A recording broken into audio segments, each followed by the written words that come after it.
Ito si Chu, isa sa pinakamalupit, isa sa nabibilang sa malalakas. Kalkulado ang bawat galaw, sobrang astig sa paggamit ng Chu. Ito si Braxy, kilalang kilala sa paggamit sa Chu. Naging karibal din main section.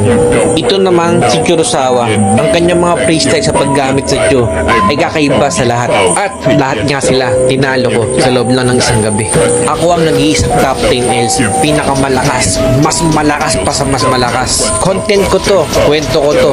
Kaya guys, ako ang bida dito. Tama? Nilabanan ko sila isa-isa sa loob lang ng isang gabi.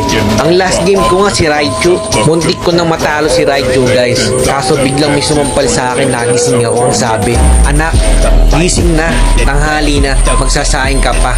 Sabi ko, ma, sayang, all 2 na kami ni Raichu, ginising mo pa ako, dikdigan na.